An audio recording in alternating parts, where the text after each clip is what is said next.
So dito yung verse 3, sabi sa verse 3, at naging anak ni Judah kay Tamar sina Fares at Zara, at si Fares ang ama ni Hezron, at si Hezron ang ama ni Aram. At yung storya ni Tamar, no?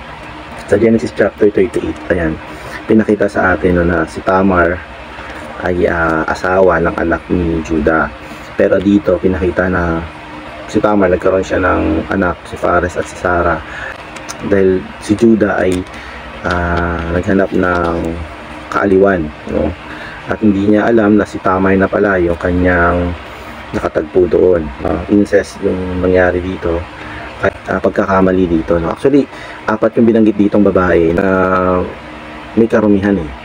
Una si Tamar, pangalawa binanggit si Rahab, no? Sa verse 5 binanggit si Ruth, tsaka binanggit din dito si Bathsheba. So dito tayo sa 5, no? Naging anak ni Salmon kay Rahab si Boaz. Si Rahab, isa kasi siyang patutot doon sa Jericho noon sa makikita natin sa Joshua chapter 2 verse 1, kung kakamali. Ako lang din i-share doon sa eksena na yun, no, na wala naman talagang naging profit yung pagpunta ng dalawang spy punta doon sa loob ng Jericho, kasi wala sila nakitang witness doon sa walls, wala sila nakitang witness doon. Pero meron silang nakatagpo doon, si Rahab. So pinapakita sa atin, no, naging pagkakita ko doon sa naging gawain na yun ay yung naging purpose lang ng mga spy na yun ay para i-gain si Rahab, no? Kasi yun lang yung naging profit ng gawain ng Panginoon doon, panahon na yun. It is to save Rahab and kanyang family. So medyo touching din ito, no? At si Rahab, dahil si Rahab ay nagkaroon ng pagbaling sa Diyos, nagkaroon din siya ng pribilehiyo na makasama sa talangkanan ng Panginoong Jesus, no? Kaya dito, no, although si Rahab ay isang prostitute, pero ito ay nakita ko na nasa positibo panig.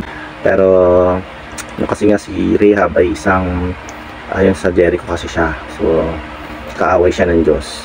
Pero dahil sa kanyang pagsisisi o sa kanyang pagbaling ng kanyang kaisipan tungo sa Diyos, nagkaroon siya ng karapatan na makapasok sa kaharian ng Diyos. Praise the Lord. Ayan. So dito naman si Ruth, yung book of Ruth, kung mababasa niyo siya, maganda siya, no? At makikita doon si Ruth tsaka si Boaz, yung love story nung eksena na yun, napaka-sweet ng kwento na yun. At alam naman natin si Ruth ay isang Moabita yan. At sabi dun sa Deuteronomy chapter 23 verse 3, no, na yung mga Moabita hindi yan makakapasok sa kaharian ng Diyos. Ayan, pinagbabawal. Pero si Ruth ay isang Moabita, pero siya pa ay nakapasok sa kaharian ng Diyos. Bakit? Dahil sa kanyang pananatili kay Naomi, nanatili siya, at pinilit niya yung kanyang sarili din na makapasok, no? At siya ay pinakasalan ni Boaz, no? Ito ay ipapakita sa atin, no, bagaman tayo ay makasalanan, dahil tayo ay naikasal kay Kristo, o dahil tayo ay dahil nga si Rahab ay naikasal kay Boaz, no, nagkaroon ng justification sa kanyang katayuan bilang Moabite, no? Kaya natin, no, isa rin siya dun sa mga naging ninuno ni Jesus, no? Included siya dito, no? Dahil siya din ay isang kagaya ni Rahab, siya ay nasa positibong panig din ng si Ruth. So yung pang-apat nating babanggitin dito si Bathsheba. Pero dito interesting tong verse 6, sabi, at si Jesse ang ama ni David na hari, at naging anak ni David si Salomon doon sa asawa ni Urias, no? Di binanggit si Bathsheba eh. Pero alam naman natin yung asawa ni Urias na binabanggit dito, si Bathsheba yun, diba? Si Bathsheba yun, no? So nalulungkot ako, no, kasi nga hindi ko lang maalala yung verse, pero sa Samuel yun kita natin, no, na nagkaroon ng ng pagkagusto si David kay Bathsheba, no, dahil doon sa kanyang kagustuhan kay Bathsheba, nagkaroon siya ng pagkakamali, no, at si Bathsheba ay nabuntis, no, para sumiping sa kanyang asawa, para magkaroon ng pagtatago ng kanyang kasalanan, no? Pero si Urias, matapat kasi siya kay David, ni Urias, hindi kita iiwan, sabi niya. Kaya ginawa niya, sinugo niya ngayon ito si Urias sa front line, no? Kung nasaan yung war, nandun sa front line si Urias.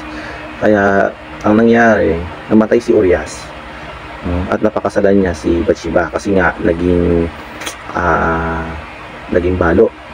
Naging balo ng si Bathsheba, nawalan siya ng asawa. Kaya nagkaroon na ngayon na pagkakataon si David para pakasalan ngayon ito si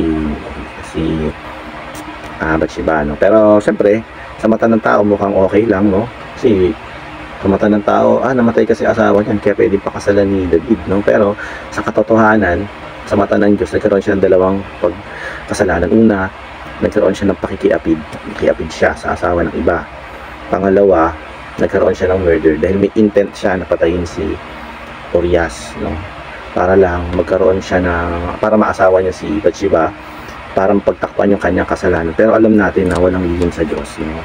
At although si David ay tumatayong matuwid sa harap ng Diyos, pero dito nagkaroon siya ng malaking pagkakamali. Kaya dito sa verse 6, pinaka-emphasize yung naging kasalanan dito ni David, no? So yun.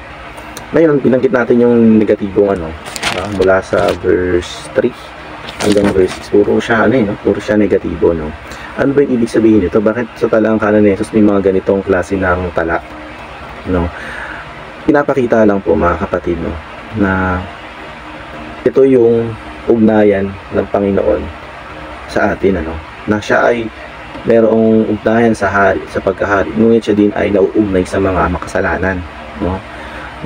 Pag titingnan natin yung ating mga kasaysayan, no, alam natin na sobra tayong makasalanan, na hindi din tayo karapat-dapat na makapasok sa kaharian ng Diyos, no? Titingnan natin, no? Pero itong ating hari, no, sa kanyang kasaysayan, siya ay nauugnay sa mga makasalanan, no? Nakaka-touch din, no, na binanggit siya dito sa talaang kanan ng Diyos, no?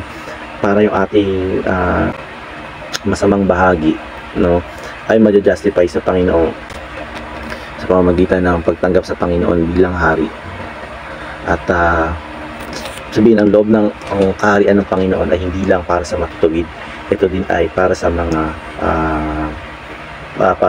may negatibong background. Ayan, purihin yung Panginoon. Kasi yung kanyang ninuno ay nauugnay din sa mga negatibong background, no? Marapat lamang na makapasok din tayo na makasalanan sa loob ng kanyang kaharian. Ayan.